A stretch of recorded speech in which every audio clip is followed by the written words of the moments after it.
Baik ya, Assalamualaikum warahmatullahi wabarakatuh. Selamat berjumpa lagi dengan Bapak di sini ya. Bagaimana kabar kalian semua? Nah, mudah-mudahan baik-baik saja ya.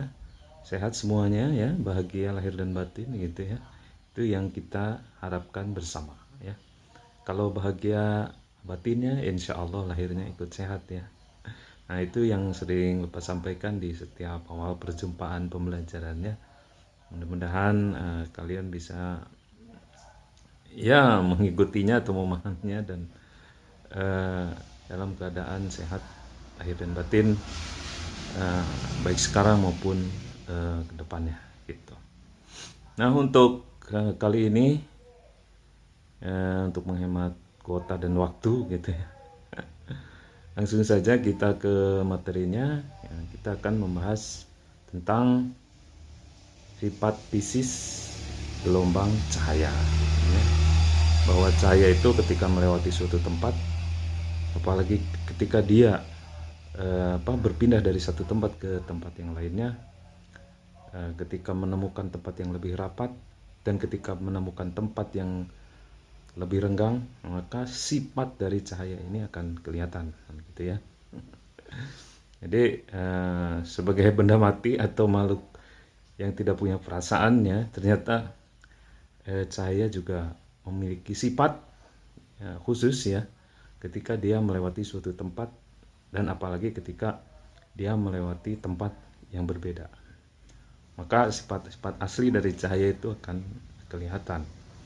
Nah, itu sifat fisiknya ya.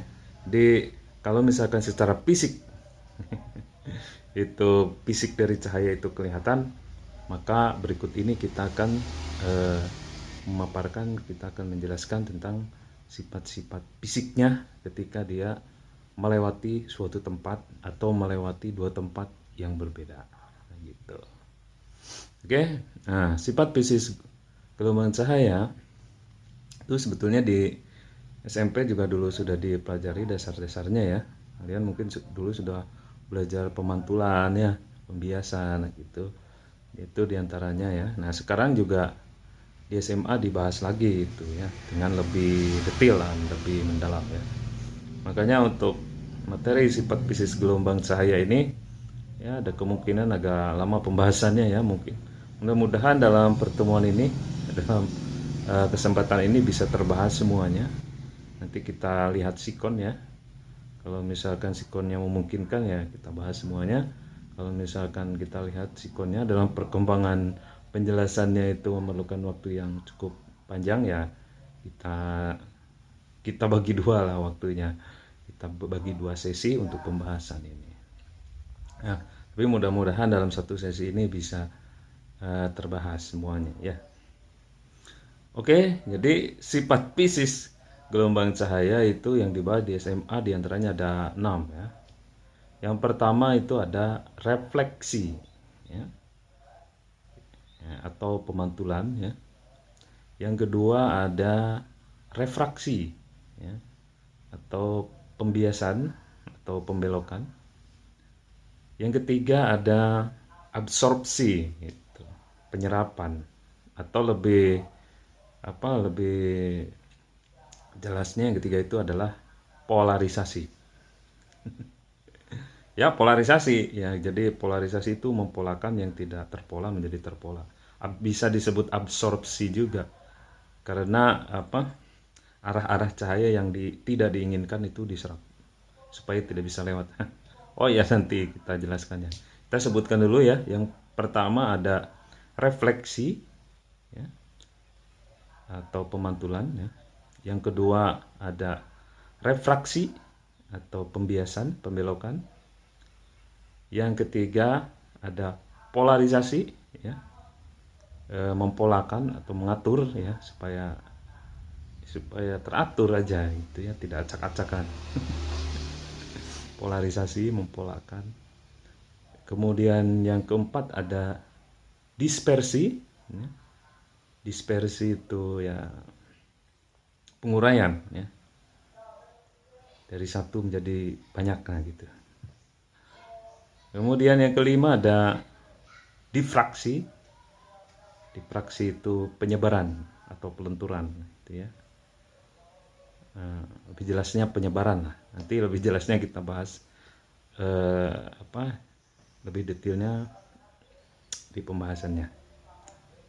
Kemudian yang keenam ada interferensi. Interferensi itu perpaduan ya, perpaduan dua buah gelombang cahaya berpadu menjadi satu, ya, menjadi sebuah apa nanti gitu ya. Nah itu kira-kira sebagai pengantar ya, apa saja yang akan kita pelajari pada kesempatan kali ini. Itu tadi kita akan mempelajari tentang sifat-sifat fisis gelombang cahaya. Sudah disebutkan tadi satu persatu ya. Marilah kita kupas ya, buah kentang kali kita kupas. Marilah kita ya pelajari satu per satu. Oke. Kita menuju ke yang pertama, yaitu refleksi atau pemantulan cahaya.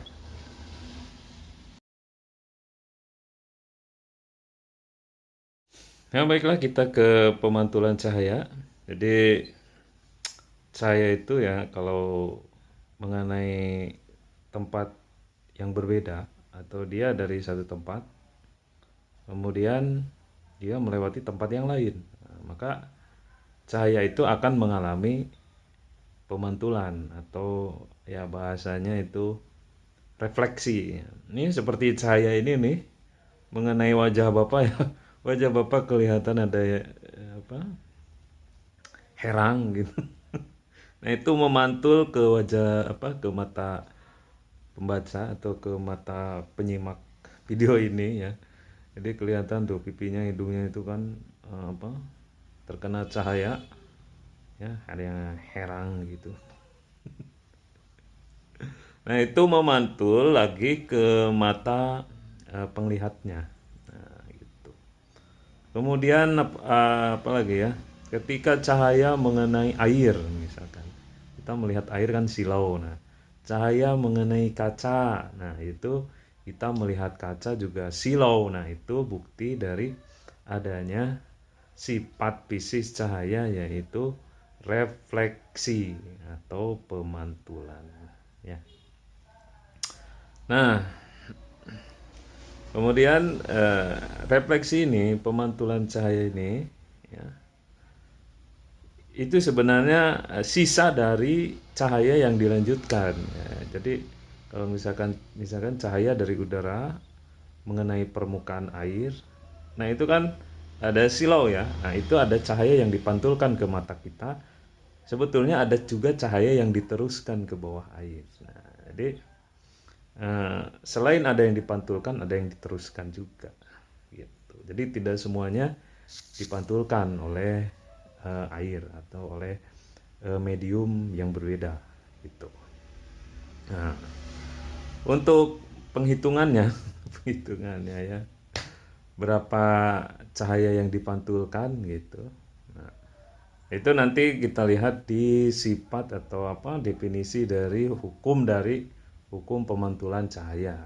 Ya, jadi kita lihat gambarnya ya, bagaimana proses terjadinya pemantulan cahaya, atau kita ilustrasikan secara fisik ya supaya lebih mudah dipahami ya. Kita lihat. Nah, di sini ada cahaya yang datang mengenai bidang batas ya.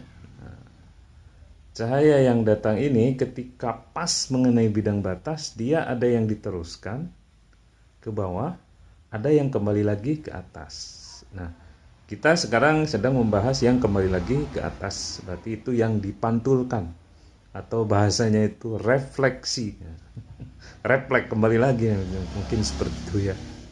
Jadi refleksi ini adalah pemantulan cahaya. Jadi setelah cahaya mengenai dua bidang batas medium yang berbeda, maka dia dikembalikan lagi ke tempat semula atau dipantulkan. Nah, menurut bunyi hukum pemantulan, cahaya itu kan terdiri dari partikel-partikel cahaya ya. Dari garis-garis cahaya. Sebetulnya itu garis cahaya itu banyak sekali, cuma kita ambil satu garis cahaya saja. Nah, satu garis cahaya itu ketika mengenai bidang batas medium yang berbeda, dia akan dipantulkan lagi dengan sudut yang sama ketika dia datang. Sudut yang sama itu apa? Itu kan ada garis tengah ya, itu garis normal yang tegak lurus dengan bidang batas. Jadi di situ ada sudut datang ya. Nah, sudut datang itu adalah sudut antara sinar datang dengan garis normal. Nah, menurut hukum pemantulan, sudut datang itu akan sama dengan sudut pantul. Nah, itu ada sudut pantulnya, yaitu sudut antara garis normal dengan sinar pantul. Nah, apabila sudut datangnya tidak sama dengan sudut pantulnya, nah itu berarti bukan dari sinar yang datang tadi. Berarti sinar datang yang lain lagi, nah gitu. Jadi kalau istilahnya menurut hukum pemantulan itu ya, sudut datang itu sama dengan sudut pantul, ya berarti itu jodohnya. Nah, jadi itu titik sinar yang dipantulkan, yang dihasilkan dari sinar datang yang sebelumnya. Kalau tidak sama sudut antara sudut datang dan sudut pantul, berarti itu bukan titik sinar yang datang sebelumnya, berarti di titik sinar yang lain. Jadi kalau menurut hukum pemantulan mah pasti sinar datang itu sudut datang itu akan sama dengan sudut pantul. Itu menandakan dari titik pantul yang dipantulkan itu adalah jodoh dari asalnya dari titik pantul yang datang ke bidang batas gitu. Kalau sudutnya tidak sama, berarti asalnya bukan dari titik itu. Paham gak sih? Ya. Nah, jadi menurut hukum pemantulan itu ya, sudut datang harus sama dengan sudut pantul. Jadi kalau kita mau membuat gambar pemantulan, sudut datangnya harus sama dengan sudut pantulnya. Itu adalah bunyi dari hukum pemantulan cahaya. Oke, itu ya kira sifat yang pertama dari sifat fisis gelombang bunyi ya. Oke, sampai situ dulu untuk sifat yang pertama. Kalau ada pertanyaan ataupun ada yang kurang setuju, boleh nanti bertanya atau boleh komen lah gitu ya. Nah, ya tapi kita selesaikan dulu ya. Nanti ada sesi waktu pertanyaan. Nah, kemudian untuk yang kedua ada sifat ini ya. Yang kedua, sifat fisis gelombang bunyi adalah dia mengalami refraksi atau pembelokan atau pembiasan. Oke, untuk lebih jelasnya kita lihat ilustrasinya ya. Atau kita jelaskan dulu sedikit. Jadi tadi kalau misalkan ada cahaya mengenai dua tempat yang berbeda, satu cahaya ada yang sebagian cahaya yang dipantulkan, sebagian lagi ada yang diteruskan. Nah, yang diteruskan ini ada yang lurus, ada yang belok. Tapi biasanya kalau sudah bisa dipastikan kalau cahaya mengenai tempat yang berbeda kerapatannya, pokoknya ketika cahaya mengenai tempat yang berbeda, maka dia pasti akan dibelokkan ya. Bagaimana proses beloknya? Makanya kita lihat ilustrasi berikut ini supaya kalian lebih mudah memahami apa itu pembelokan atau pembiasan cahaya. Nah, ini dia, kita lihat gambarannya ya. Nah, di sini ada dua buah tempat yang berbeda. Yang bagian atas itu udara, yang bagian bawah itu kaca. Nah, udara dan kaca adalah dua buah tempat yang berbeda, di mana udara itu memiliki kerapatan yang lebih rendah daripada kaca. Jadi udara itu ya lebih renggang kalau dibanding dengan kaca, itu lebih padat. Nah, gitu. Maka ketika cahaya itu berpindah tempat, dari udara melewati kaca, kita lihat tuh garisnya ya. Jadi sinar datang mengenai bidang batas antara udara dan kaca di sana ya. Seharusnya kan lurus tuh kan, garis titik itu adalah seharusnya garis yang lurus. Tapi karena dia mengenai tempat yang lebih rapat, maka dia dibelokkan ke bawah tuh ya. Harusnya kan lurus lurus mengikuti garis titik-titik gitu, titik garis putus-putus itu ya. Tapi karena dia mengenai medium yang lebih rapat, maka dia dibelokkan, dibelokkannya ke bawah mendekati garis normal. Apa itu garis normal? Garis normal itu ya garis yang tegak lurus dengan bidang batas, itu ada N, nah itu ya. Nah itu adalah garis normal, garis yang tegak lurus terhadap bidang batas antara udara dan kaca. Nah, maka ketika cahaya datang atau sinar datang mengenai bidang batas medium dari yang renggang ke yang rapat, maka yang seharusnya dia lurus, dia dibelokkan mendekati garis normal. Nah itu apabila cahaya datangnya dari yang renggang ke yang rapat. Dalam hal ini datangnya dari udara ke kaca. Ya, udara kan lebih renggang dibanding kaca kan gitu ya. Nah maka sinarnya itu akan dibelokkan mendekati garis normal. Kalau hal seperti ini, pembiasan seperti ini, maka sudut datangnya itu akan lebih besar dari sudut biasnya. Nah, gitu. Sudut datang adalah sudut yang dibentuk oleh sinar datang dan garis normal, dan sudut bias adalah sudut yang dibentuk oleh sinar bias dan garis normal. Oke, kita nanti akan perlihatkan. Oke. Nah ini ilustrasi lainnya ya, cahaya datang dari yang lebih renggang ke yang lebih rapat. Di sini gambarnya ada cahaya datang dari udara menuju air ya. Nah di situ udara lebih renggang daripada air, itu juga cahayanya dibelokkan mendekati garis normal. Maka di sana ada sudut R ya, hasil dari cahaya setelah dibiaskan. Sebelumnya kan sebelum dibiaskan pada waktu di atas, cahaya datang mengenai bidang batas antara udara dan air, itu membentuk sebuah sudut datang I ya. Jadi sudut datang I itu lebih besar jika dibandingkan dengan sudut pantul R, jika dibandingkan dengan sudut bias R. Jadi I-nya akan lebih besar dari R-nya ketika cahaya datang dari tempat yang lebih renggang ke tempat yang lebih rapat. Nah, gitu ya. Jadi I lebih besar dari R gitu. Ketika cahaya datang dari tempat yang lebih renggang ke tempat yang lebih rapat. Nah, baiklah kita lanjut ke kejadian sebaliknya. Ketika cahaya datang dari tempat yang lebih rapat ke tempat yang lebih renggang. Oke, maka di sini kita lihat sinar datang dari kaca ya.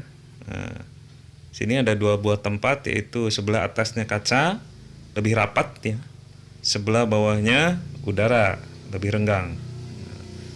Sinar datangnya dari tempat yang lebih rapat, dari kaca menuju ke udara. Nah, gitu. Nah, seharusnya sinar kan lurus itu menurut garis putus-putus itu. Karena dia mengenai tempat yang berbeda, tempat yang lebih renggang, maka dia dibelokkan juga tuh ya. Tapi dibelokkannya berbeda ketika dia datang ke tempat yang lebih rapat. Sekarang datangnya ke tempat yang lebih renggang, maka dia dibelokkannya menjauhi garis normal ya. Dia dibelokkannya menjauhi garis normal gitu ya. Lihat kebalikannya ketika dia datang dari medium renggang ke medium rapat. Nah, sekarang dari rapat ke renggang, maka kebalikannya dibelokkannya itu menjauhi garis normal. Maka kalau kita lihat, kita buat sudut datang dengan sudut biasnya itu akan lebih besar sudut biasnya sekarang karena dibelokannya menjauhi garis normal. Nah, sudut datangnya itu kan sudut yang dibentuk oleh sinar datang dengan garis normal. Nah, sudut biasnya itu sudut yang dibentuk oleh sinar bias dengan garis normal, sehingga sudut biasnya akan lebih besar dari sudut datangnya ketika sinar datang dari yang lebih rapat menuju ke yang lebih renggang. Oke, itu untuk kejadian sebaliknya ketika sinar datang dibelokkan oleh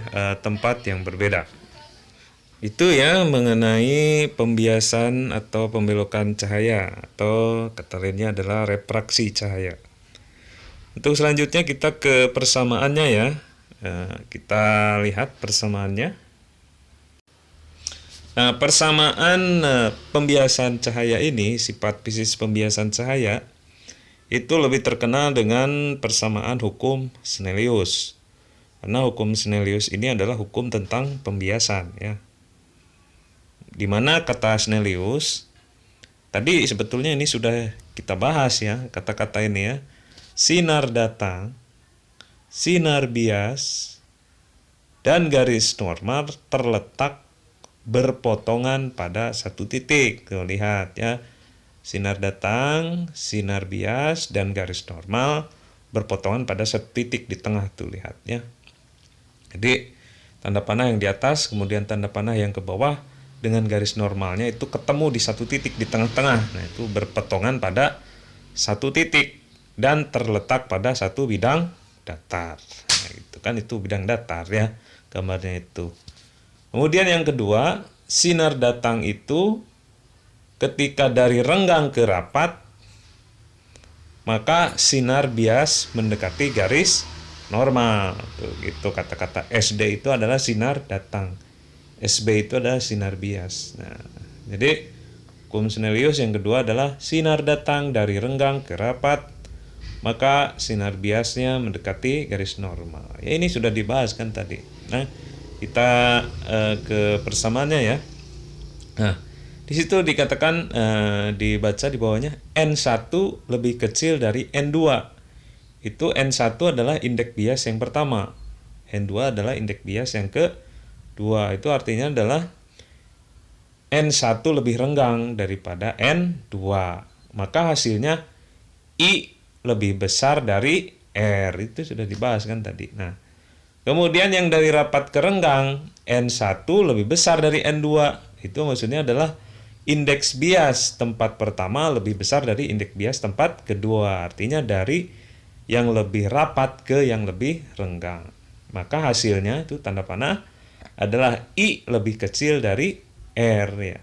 Sudut datangnya akan lebih kecil daripada sudut biasnya. Karena ketika dari rapat ke renggang, si sinar biasnya menjauhi garis normal, otomatis akan menambah sudut biasnya gitu.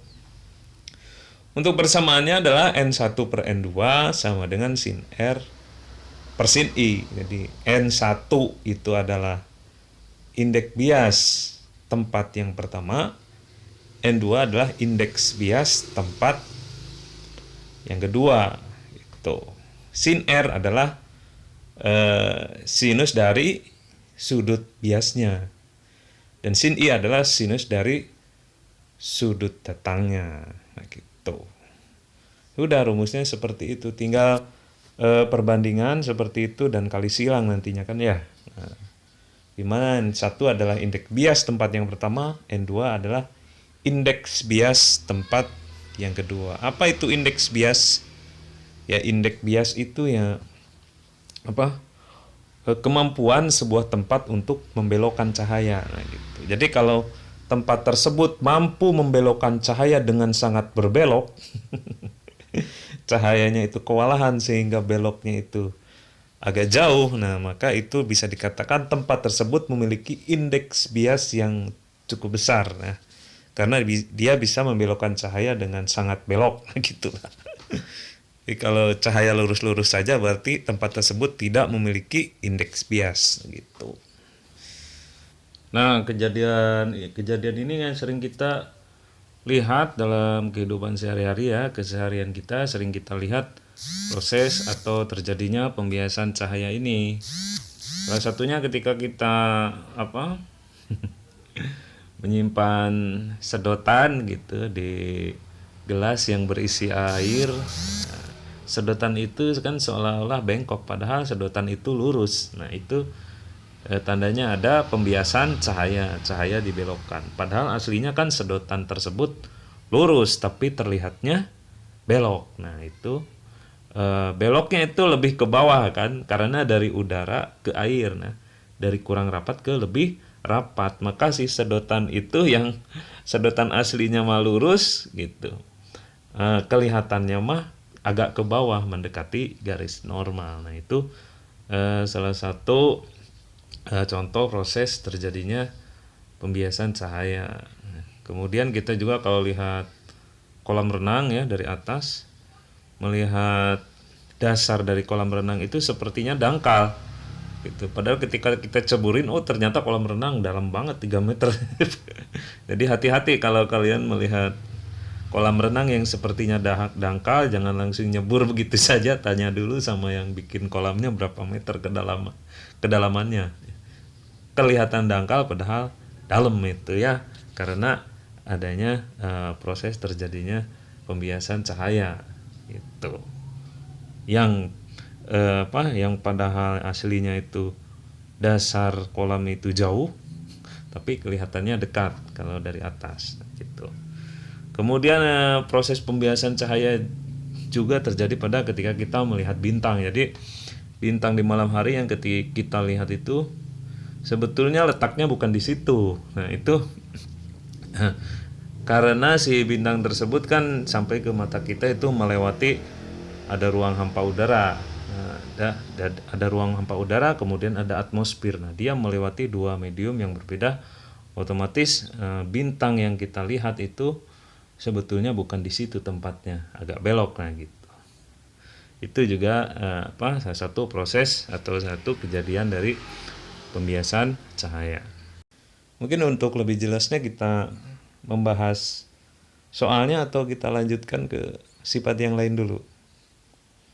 Oke, kita lanjutin ke sifat yang lain dulu ya. Nanti kalau masih ada waktu kita bahas soal-soalnya gitu. Kalau nggak ada waktu ya kita bahas soal-soalnya di pertemuan berikutnya. Oke. Baik, kita ke materi selanjutnya. Sifat fisik gelombang cahaya polarisasi ya. Bahwa cahaya itu ketika mengenai medium polaroid atau diatur oleh manusia gitu, supaya cahaya itu tidak teratur menjadi teratur ya, supaya cahaya itu tidak semrawut, maka manusia membuat medium polaroid. Maksudnya untuk membatasi intensitas cahaya yang lewat. Tuh. Jadi arah-arah cahaya yang tidak diharapkan itu diserap oleh medium polaroid, sehingga cahaya yang bisa lanjut itu hanya satu arah saja, sehingga yang cahaya yang tadinya tidak teratur menjadi teratur arahnya. Mungkin kita lihat ilustrasi gambaran proses polarisasi berikut ini. Nah, ini dia gambarnya ya. Di sebelah kiri itu ada cahaya yang tak terpolarisasi. Artinya cahaya itu belum terseleksi. Ya.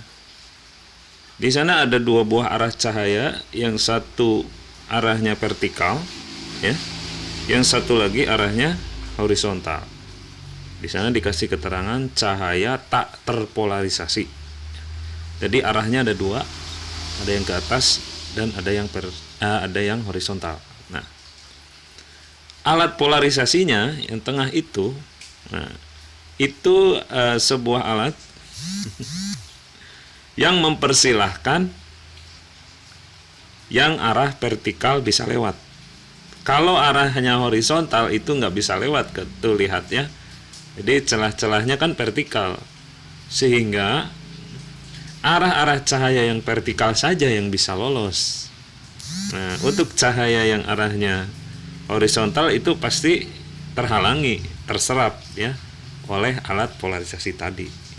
Nah, sehingga setelah lewat dari alat atau dari medium polarisasinya, cahaya yang berdiri saja atau cahaya yang vertikal saja yang bisa lewat. Maka di sebelah kanan itu cahaya terpolarisasi. Jadi setelah melewati medium polaroid atau setelah melewati alat polarisasi, hanya arah vertikal saja yang bisa lewat. Itu ya. Jadi polarisasi adalah proses mempolakan. Nah, jadi yang tadinya tidak terpola menjadi satu pola. Jadi menjadi teratur, yang tadinya tidak teratur, arahnya banyak gitu, menjadi hanya satu arah saja.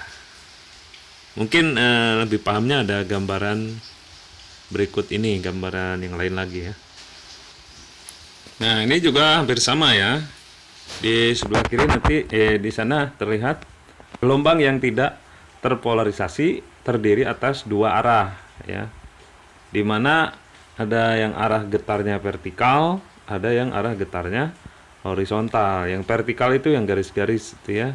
Yang horizontal itu yang berwarna biru, yang berwarna biru tebal, nah, gitu ya. Yang garis-garis yang berwarna biru jarang-jarang. Nah, itu dilewatkan pada sebuah media polarisator ya, atau biasa terkenal dengan polaroid lah gitu ya. Jadi polaroid ini adalah sebuah alat untuk menyeleksi arah getar gelombang. Jadi di sini ada dua buah arah getar gelombang ya.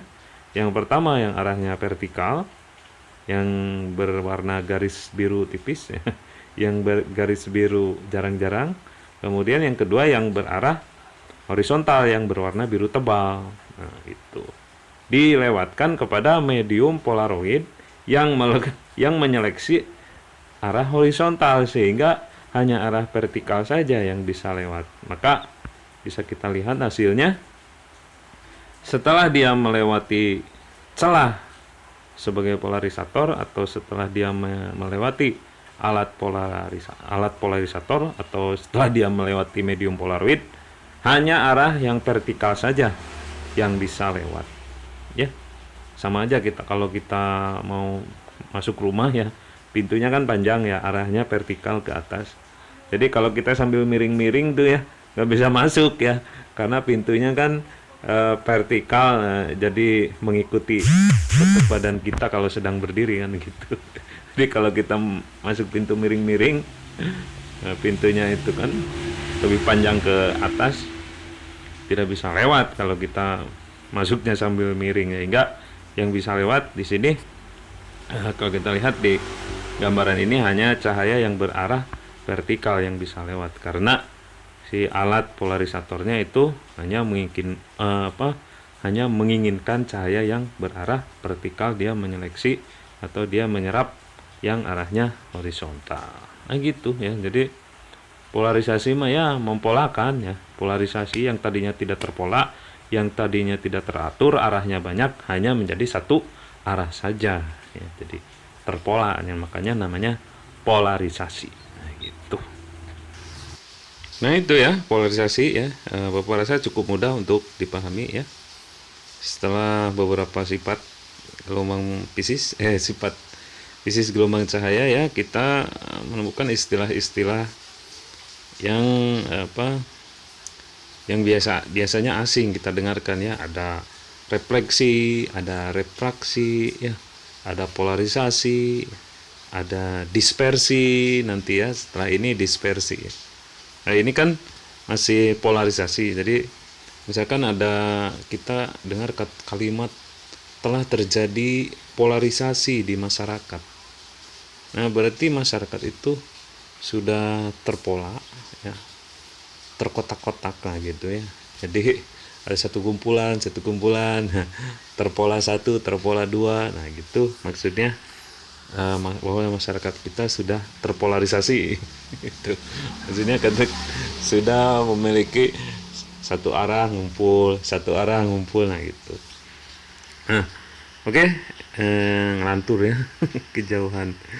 Kita ke materi selanjutnya, yaitu dispersi cahaya. Nah, kita lihat ya gambarannya. Nah, di sini ada cahaya putih. Kemudian cahaya putih tersebut mengenai sebuah medium yang cukup tebal ya. Nah, di sini adalah prisma segitiga ya. Nah, ketika cahaya putih melewati prisma, maka cahaya itu dibelokkan oleh prisma tersebut ya, karena dari renggang ke rapat sangat rapat ya prisma itu. Sehingga ketika keluar dari medium prisma kaca ini, cahaya yang tadinya hanya berwarna putih terjadi atau menjadi berbagai macam warna ya. Ternyata cahaya putih itu diuraikan menjadi berbagai macam warna. Ini kalian bisa lakukan percobaan ini dengan dengan menyinari berkas cahaya menuju ke prisma kaca ya. Kemudian nanti keluar dari prisma kaca, cahaya akan berganti menjadi, cahaya putihnya akan menjadi berbagai macam warna, yaitu Magico Hibinium. Nah, proses ini juga terjadi ketika adanya pelangi di kala hujan ya. Biasanya kalau sedang panas tiba-tiba hujan. Nah, biasanya di situ terjadi pelangi ya. Karena pelangi itu terjadi biasanya ketika hujan pada saat matahari cerah. Ketika sedang cerah, matahari tiba-tiba hujan. Nah, maka cahaya matahari yang putih itu mengenai air hujan. Nah, setelah lewat dari air hujan, cahaya matahari yang putih menjadi berbagai macam warna. Nah, itu juga merupakan peristiwa dispersi cahaya yang sering kita alami sehari-hari ya. Jadi sinar matahari yang putih ya ketika sedang cerah, kemudian tiba-tiba hujan, terhalangi atau melewati air hujan, dan setelah lewat dari air hujan, cahaya yang putih tadi menjadi berbagai macam warna, Magico Hibinium. Tetapi yang biasa kita lihat hanya warna merah, kuning, hijau, nah gitu ya. Nah, merah, kuning, hijau itu yang warna-warna yang dominan yang terlihat oleh mata manusia. Sebetulnya Magico Hibinium itu ada semua ya warnanya. Cuma warna-warna yang dominan merah, kuning, hijau lah yang terlihat gitu. Nah, itu jadi ternyata peristiwa dispersi cahaya ini ya sering kita alami ketika sedang panas atau matahari sedang cerah kemudian hujan, maka terjadi pelangi. Itulah contoh yang paling nyata ya dalam kehidupan kita sehari-hari. Oke, itu untuk penjelasan mengenai dispersi cahaya, yaitu peristiwa penguraian satu warna cahaya putih menjadi berbagai macam warna setelah melewati medium polaroid atau setelah melewati prisma kaca atau setelah melewati sebuah medium yang cukup padat. Pokoknya si cahaya putihnya itu melewati medium yang cukup padat gitu, sehingga di dalam medium itu dia mengalami peristiwa pembelokan ya, peristiwa pengolahan gitu, yang tadinya satu warna setelah keluar dari medium tersebut menjadi berbagai macam warna. Di situ juga terjadi, kalau kita lihat gambarnya akan terjadi dua buah pembelokan ya. Ketika dia cahaya putih itu mengenai prisma ya, kan itu arahnya dari medium yang renggang masuk ke medium yang rapat gitu ya. Dibelokkan. Kemudian setelah melewati medium yang rapat, dia keluar lagi ke medium yang renggang.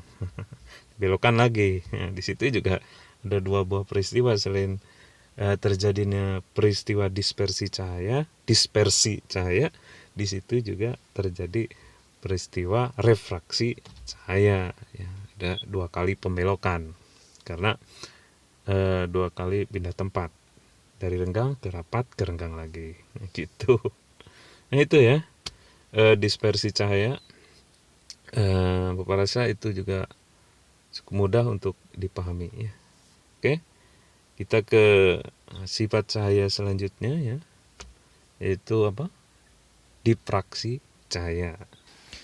Nah, diffraksi cahaya ini juga cukup mudah untuk dipahami ya.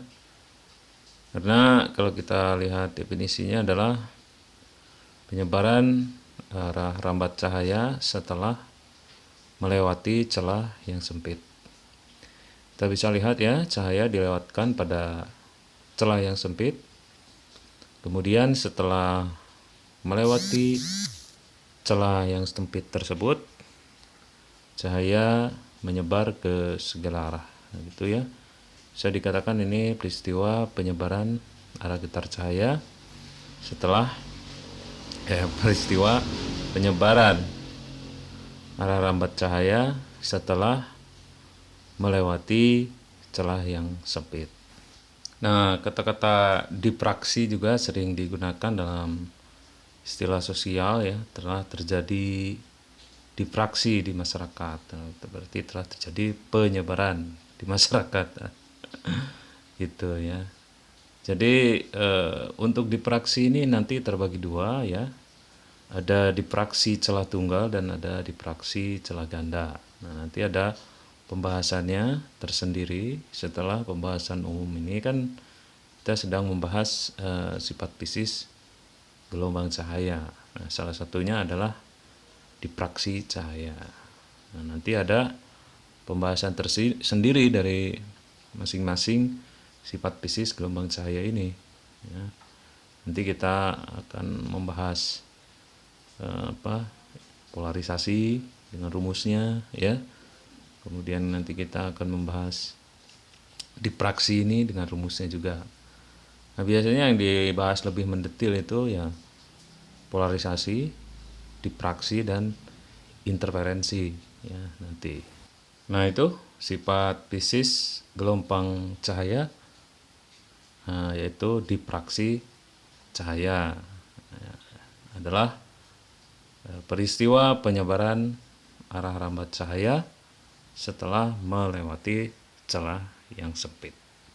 Oke, kita ke sifat fisis selanjutnya yaitu interferensi cahaya. Nah, bisa kita lihat di gambaran dari interferensi cahaya ya. Jadi interferensi itu adalah gabungan ya. Gabungan dua buah gelombang cahaya. Nah, yang namanya gabungan itu kan bisa saja bergabung itu saling menguatkan ya. Bisa saja bergabung itu saling melemahkan. Nah, di sini kita lihat ya. Yang pertama gabungan yang saling menguatkan. Namanya adalah interferensi konstruktif ya. Jadi kalau konstruktif itu ya saling menguatkan, saling membangun. Kita lihat ya dua buah gelombang cahaya yang atas ya. Ada dua buah gelombang cahaya. Yang pertama dimulai arahnya ke atas. Yang kedua juga dimulai arahnya ke atas.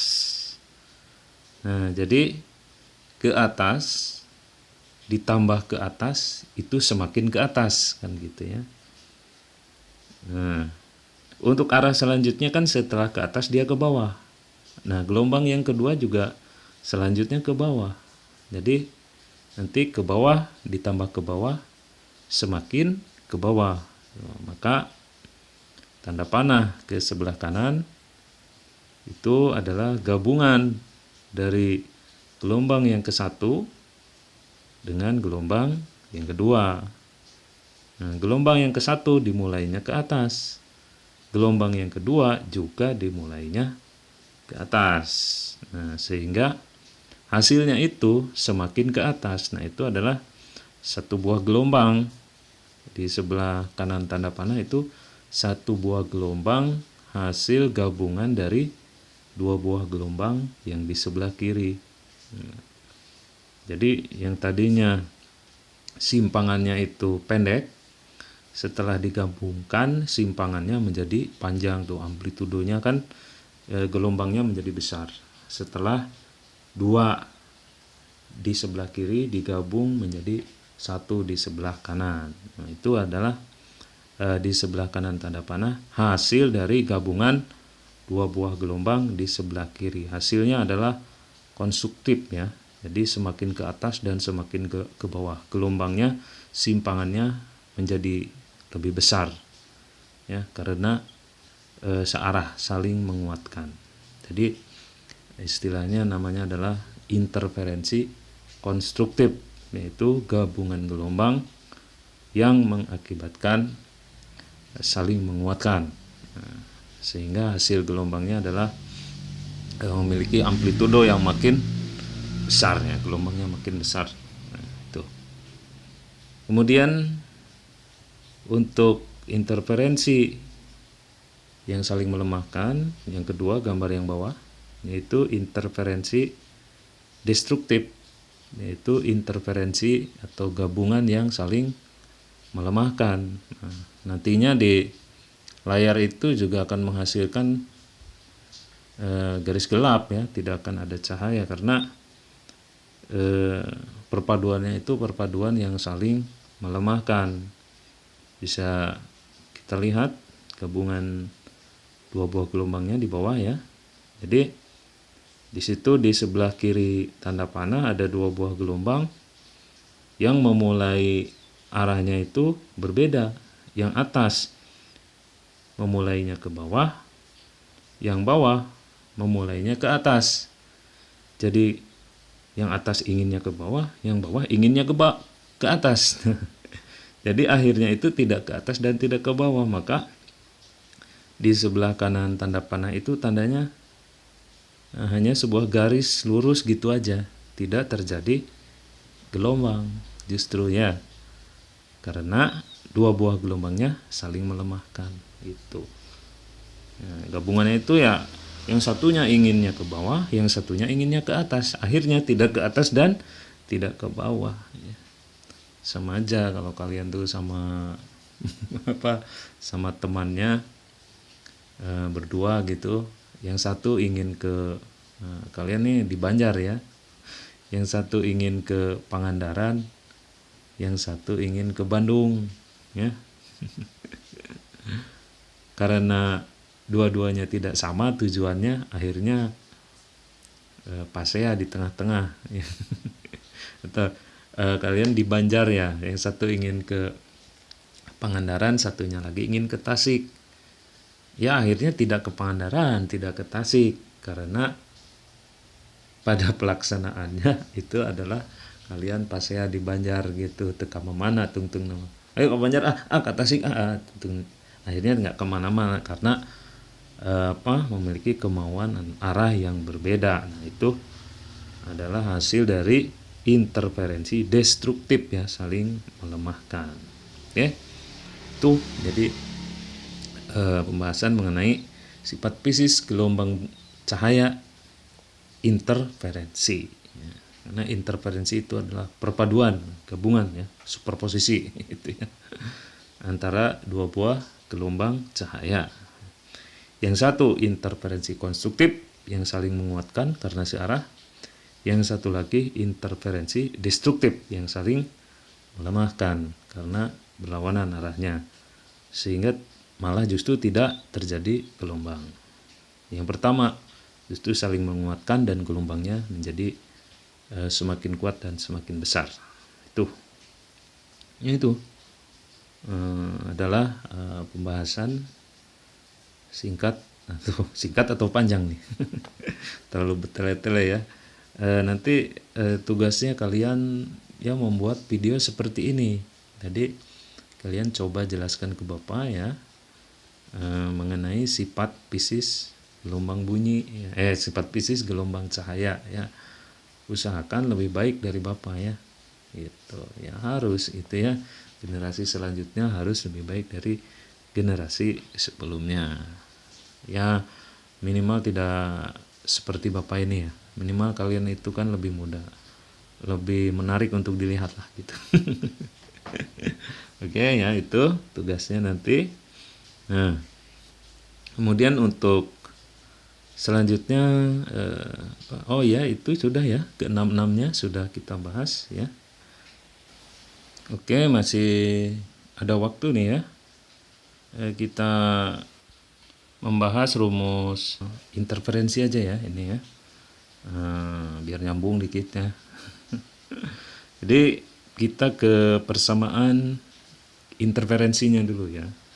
Jadi ada dua buah persamaan, ada persamaan interferensi konstruktif dan ada persamaan interferensi destruktif. Nah, sebelumnya kita bahas dulu bahwa interferensi konstruktif itu akan menghasilkan sebuah gelombang yang saling menguatkan, makanya akibat yang ditimbulkannya adalah pola terang ya setelah melewati dua celah sempit itu ya.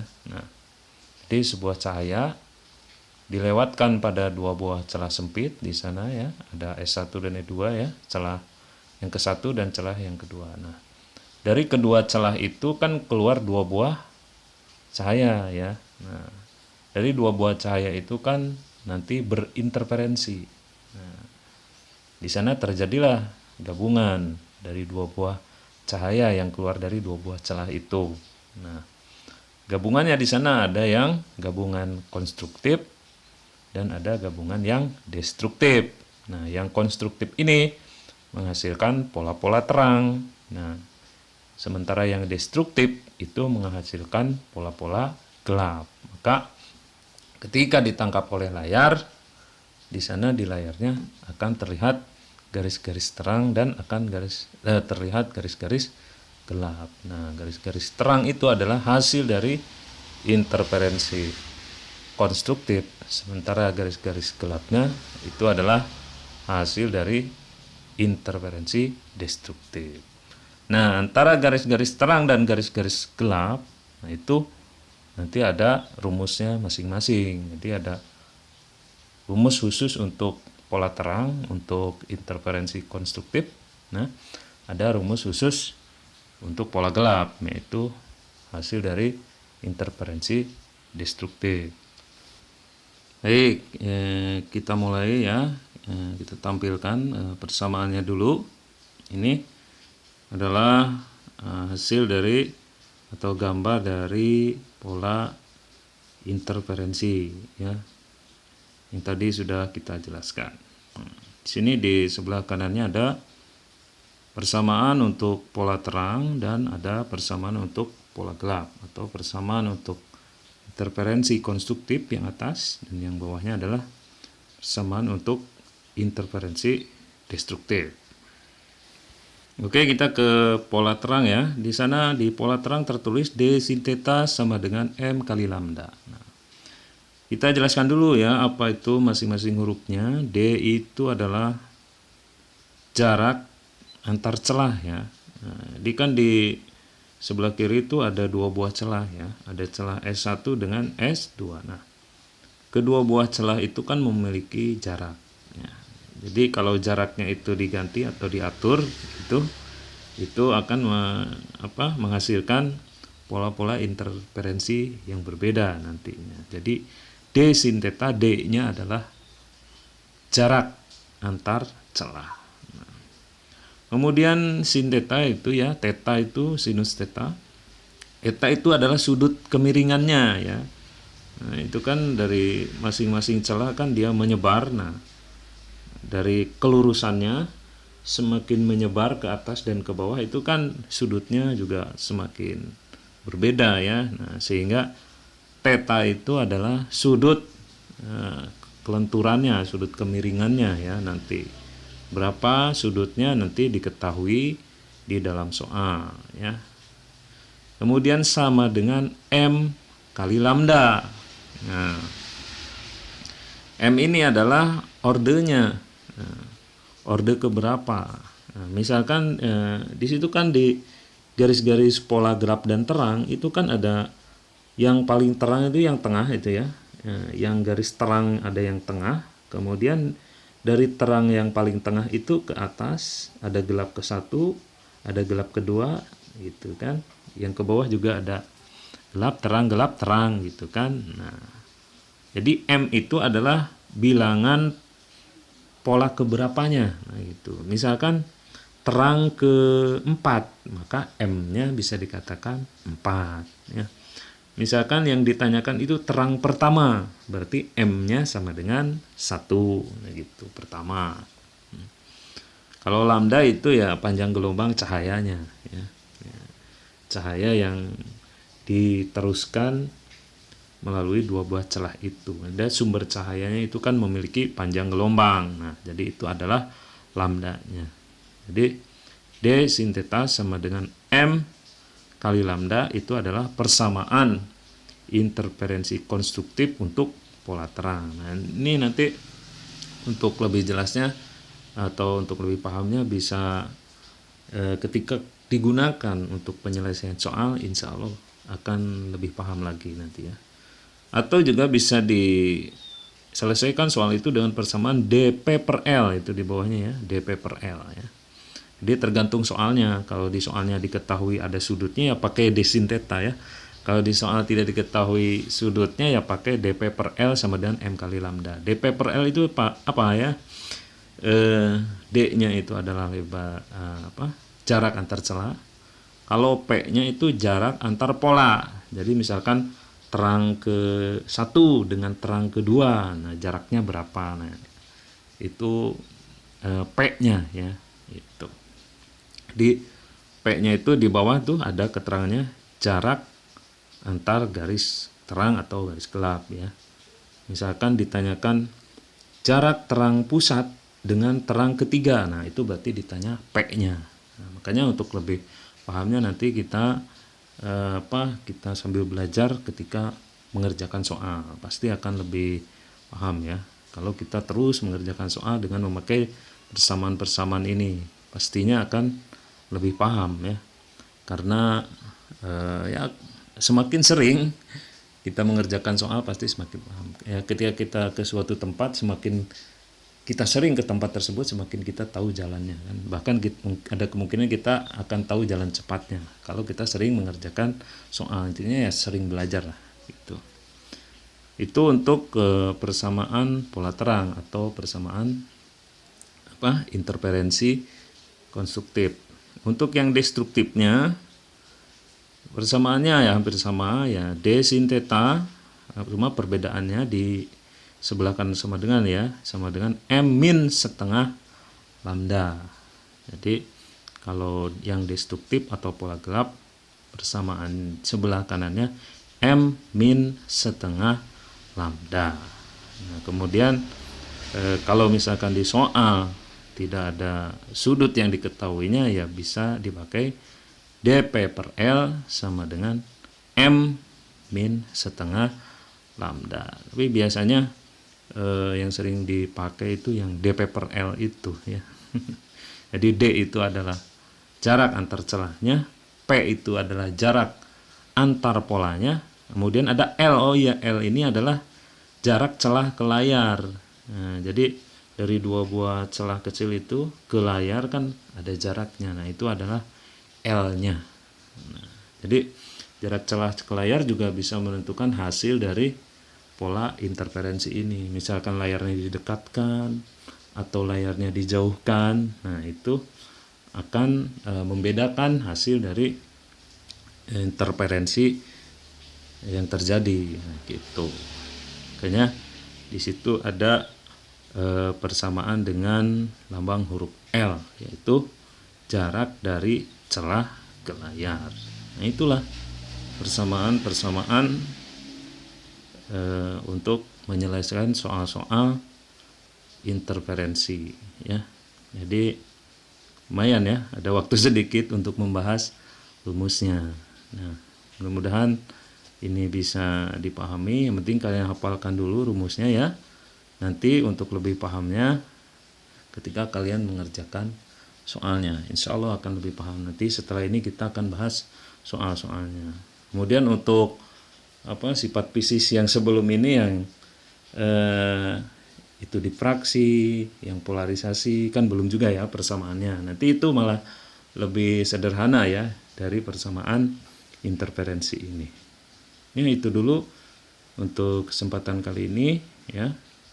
Mudah-mudahan bermanfaat dan mudah-mudahan juga mudah dipahami. Kalau misalkan ada yang belum paham atau ada yang mau ditanyakan atau ada yang kurang setuju juga boleh ya. Kalian japri aja langsung di WA atau di Telegram atau komen di bawah video ini ataupun langsung komen di Google Classroom-nya. Baiklah, itu dulu ya. Mudah-mudahan kalian sehat semuanya dan dimudahkan segala urusannya. Ya, mohon maaf apabila banyak kekurangan pada saat penyampaian materi ini. Ini udah dan ya. Wabillahi taufik wal hidayah. Wassalamualaikum warahmatullahi wabarakatuh.